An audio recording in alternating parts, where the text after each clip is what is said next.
Eleições 2022. A Itatiaia não perde voto.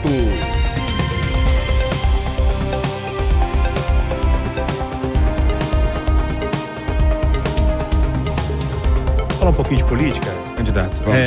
Em alguns eventos aqui em Minas, o presidente Bolsonaro acenou algumas vezes para o candidato do Novo, Romeu Zema. Alguns candidatos a deputado também acenam para Romeu Zema. O senhor está ficando de lado nessa corrida do Estado ou não? Essa pergunta é muito interessante porque é bom a gente deixar muito claro. Primeiro, nenhum gesto do presidente Bolsonaro foi feito sem meu conhecimento, porque quando eu fui convidado por ele a ter um palanque em Minas, no dia 2 de abril, em que eu me filiei ao PL, isso ficou muito claro. O ideal é que a direita em Minas estivesse toda unida num projeto nacional de reeleição do presidente Bolsonaro. Então, a minha primeira missão é ter um palanque e mostrar a Minas Gerais o que Bolsonaro fez e fez muito por nós. Eu sou vice-líder do governo. Eu seria incorreto e desleal em não defender aqui uma pessoa que a vida toda abriu porta. Como é que eu posso não defender um presidente que me deu 2,8 bilhões para resolver um metrô? Agora, a questão aqui entra. O atual governador recebeu todo tipo de ajuda. Minas não pagou R$1 da dívida. O governo federal não cobrou. As liminares que estão no Supremo são liminares para o Tesouro, não são liminares para os bancos internacionais. Minas deve 40 bilhões de reais a bancos. Esses bancos poderiam ter cobrado porque é o Tesouro Nacional que é o avalista. O governador, o presidente não cobrou de Minas a dívida, deixou para ajudar o atual governo a sustentar. Boa parte do que se fala de arrumar a casa vem desse não pagamento de uma dívida que o presidente não cobrou, podia ter cobrado. Fosse um adversário político, colocava ele na parede e falava, não, nós vamos bloquear o dinheiro do seu estado. Isso não foi feito em Minas.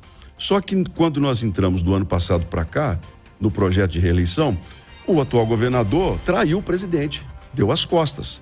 E só voltou a dialogar com o presidente quando o meu nome foi lançado.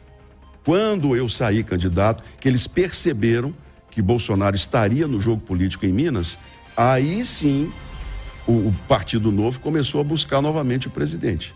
E ele me perguntou claramente, o senhor está disposto a seguir? Estou disposto. Por quê? Enquanto presidente eu for candidato, o senhor tem um palanque em Minas. O dia que eu disser não sou candidato, o senhor está sozinho. Vocês observem, eu hoje acompanho como senador por Minas Gerais. Estados como a Bahia construíram um metrô em 12 anos. Tocantins duplicou todas as estradas. Goiás duplicou as principais estradas. Minas Gerais ficou parada no tempo. Nós tivemos uma briga política entre PT, PSDB, em que Minas ficou no centro de uma disputa que saiu perdendo. Então eu temo que a eleição do ex-presidente possa nos trazer, sim, uma perseguição, como aconteceu no passado, e Minas Gerais fique para trás em todos os investimentos. Claro que, como governador, nós temos que ter uma relação institucional. O que interessa depois da eleição é o país e eu defender o interesse do meu estado. Agora, se você tem um presidente alinhado com o governador, é muito melhor para todos nós. Um senador já conseguiu bastante coisa e eu humildemente digo que eu consegui muito para Minas Gerais, muito. E como governador, alinhado com o presidente Bolsonaro, nós podemos conseguir muito mais, gente. Durante 12 anos, só eu falei, ficamos falando sobre metrô aqui, você falou, outros colegas nossos, muito mais antigos, falaram sobre metrô.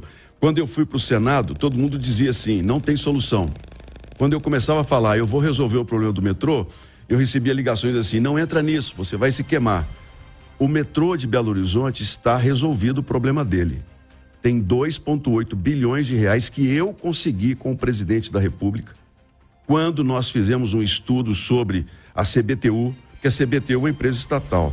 E quando nós mostramos para o ministro Paulo Guedes que a CBTU dá 240 milhões de prejuízo mês aqui em Belo Horizonte, imediatamente nós conseguimos. Foi a única votação do Congresso Nacional em investimento em trilhos urbanos, foi a minha proposta para o metrô e o presidente Bolsonaro aprovou. Esse dinheiro foi entregue ao governo de Minas em outubro do ano passado, se não me falha a memória, numa reunião do presidente no Palácio Tiradentes. Mas não tem que ter a privatização primeiro para que depois o governo do estado faça alguma coisa? Aí nós entramos na questão burocrática. Quem tem que fazer a privatização não é o governo federal. Não é essa BTU que é do governo federal? Não, porque você, pela Constituição, não pode fazer nenhum tipo de ação se o ente federado não concordar. Então, em Minas, existe a chamada Metrominas. foi criada há uns 30 anos, que é um cabide de emprego absurdo, e que essa Metrominas, por lei estadual, é quem tem que fazer a privatização. Então, o governo federal está fazendo o financiamento. O atual governo fez um projeto de privatização que foi aprovado agora pelo TCU. O Tribunal de Contas da União já aprovou e eles podem colocar o leilão do metrô em qualquer momento. A minha visão aqui... Mas esse leilão, candidato, desculpa, leilão é feito, vai ser feito pelo governo do estado? Não é um leilão feito pela CBTU? Não, é pelo governo do estado. Quem tem a responsabilidade por lei estadual, quem está à frente é o governo estadual. A União, ela representa os entes federados. E a Constituição brasileira é muito clara. Lembro no Covid, quando o presidente tinha um decreto, um embate sobre como se abre loja, não abre loja, os estados foram ao Supremo e o Supremo determinou que o estado é quem tem a independência de decidir. Então, nesses casos do metrô, a responsabilidade é do governador. É o governador quem tem que ter a frente, a liderança nisso. E não teve. Por isso é que eu falo para você o seguinte, se esse metrô desse lucro, já tinha aí gente comprado esse metrô há muito tempo. Porque o que está acontecendo em Minas Gerais é que nós temos um grupo de milionários que tomou o poder e está vendendo o patrimônio público a preço de nada. Se nós pegarmos o metrô e planejarmos bem, Júnior, ele vai até Neves, porque é possível a gente levar o metrô até Neves, é muito possível. E é possível levar até Betim. E nós vamos criar o principal corredor de transporte público da região metropolitana. Porque quando vem para mim e fala assim, o que é que o senhor vai fazer para resolver os ônibus de Ribeirão das Neves para Belo Horizonte? Que é a responsabilidade do governador, não é do prefeito. Eu falo assim, olha, eu não vou prometer colocar mais ônibus, que vai ficar todo mundo parado no congestionamento. A única maneira é nós repensarmos a região metropolitana, que há 30 anos não tem um sequer projeto. O último é o Rodoanel, que é uma solução importantíssima para a gente acabar com o problema do anel rodoviário. Aí o que fizeram? Vão fazer um rodoanel adensando a região metropolitana.